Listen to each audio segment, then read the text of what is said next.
अस्सलामु अलैकुम वरहमतुल्लाहि वबरकातुहू। उम्मीद है कि आप लोग अच्छे ही होंगे और अल्लाह रब्बुल आलमीन आप लोगों को ऐसे ही खुश रखे। दोस्तों, आज का वीडियो बहुत ही ख़ास और बहुत ही ज़बरदस्त होने वाला है। दोस्तों, आज के इस वीडियो में मौलाना जज्जी सिराजी हफीज़हुल्लाह से ये जानेंगे कि कब्रिस्तान में हाथ उठाकर दुआ करना कैसा है। क्या हम कब्रिस्तान में हाथ उठाकर दुआ कर सकते हैं या नहीं कर सकते हैं, आज के इस वीडियो में मौलाना जज्जी सिराजी हफीज़हुल्लाह से सुनेंगे। तो दोस्तों, इस वीडियो को स्किप ना कीजिएगा, लास्ट तक ज़रूर देखिएगा।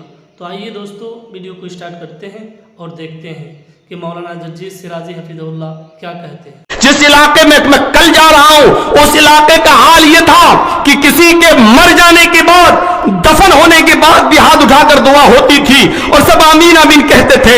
और 2-3 दिन के बाद फिर कोई मौलाना अपने गांव के बहुत से लोगों को लेके उसी कब्र पे जाता है, फिर दुआ होती है और फिर आमीन आमीन बोला जाता।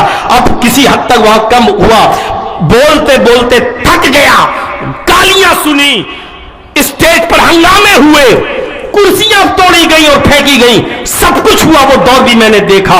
अब जाकर किसी हद तक वो चीज खत्म हुई, क्योंकि लोगों के दिमाग से ये चीज नहीं निकल रही थी। जो चीज हम बाप दादा के जमाने से करते चले आ रहे हैं वो इन कल के मौलवियों के कहने पर मैं छोड़ दूं।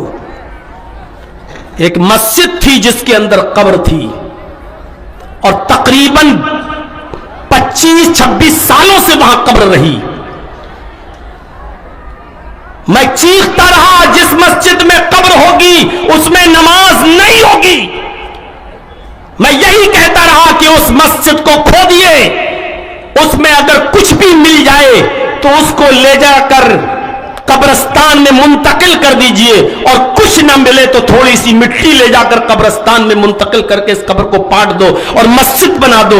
अगर पहले से कब्र थी तो वहां मस्जिद नहीं बनाई जा सकती है, और पहले से मस्जिद है तो वहां बाद में कब्र नहीं बनाई जा सकती है। मैं चीखता रहा, चिल्लाता रहा, लेकिन 20 साल के बाद उसका असर हुआ। फिर तैयारी हुई और फिर एक हंगामे के बीच लोगों ने कहा जब गलत है तो गलत है। उस कब्र को खोदा गया और वहां से मिट्टी को ले जाकर कब्रिस्तान में मुंतकिल करके उस कब्र को पाटा गया और अब वहां से उस कब्र को खत्म किया गया। मेरे भाइयों, गौर कीजिए आप। मैं बताना यह चाहता हूं कि कोई चीज अगर मुआशरे में जन्म ले ले तो उसको खत्म करने में बहुत टाइम लगता है, बहुत टाइम।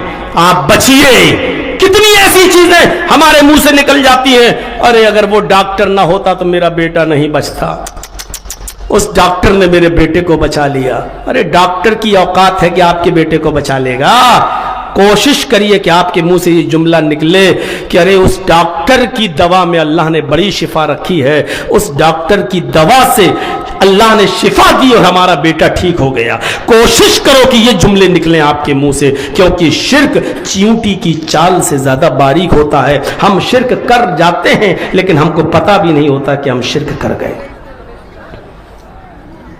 हमें पता भी नहीं चलता कि हम शिर्क कर गए। मेरे भाइयों, अल्लाह ने जितनी भी चीजें हमारे और आपके लिए पैदा की है वो सब फायदे की चीजें हैं।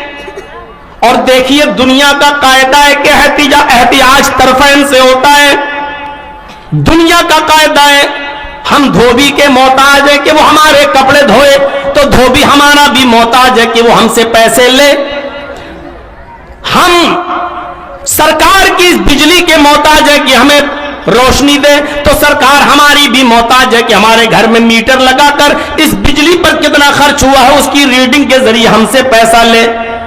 हम बाजार में मार्केट लगी हुई है, चीजें बिक रही हैं, हम उन चीजों के मोहताज है कि वो हम खरीदें, तो ये चीजें बेचने वाले हमारे भी मोहताज है कि वो हमसे इसके बदले में पैसा लें। हम उनके मोहताज, वो हमारे मोहताज। हम इस माइक मैन के मोहताज है कि वो माइक लगाए, तो माइक मैन और पिंडाल और शामियाना वाला हमारा भी मोहताज है कि वो हमसे इसके पैसे ले। यहां उसूल है कि एहतियाज तरफैन से होता है, लेकिन यहां उसूल बदल जाता है। हम सूरज की रोशनी के मोहताज है, लेकिन सूरज हमारा जर्रा बराबर मोहताज नहीं है। हम बारिश के मोहताज है, लेकिन बारिश हमारी जर्रा बराबर मोहताज नहीं है। हम आसमान, अल्लाह रब्बुल आलमीन की नेमत हवा के मोहताज है, लेकिन हवा हमारी जर्रा बराबर मोहताज नहीं है। गौर करो, ये सारी चीजें अल्लाह ने हमारे और आपके फायदे के लिए पैदा की हैं।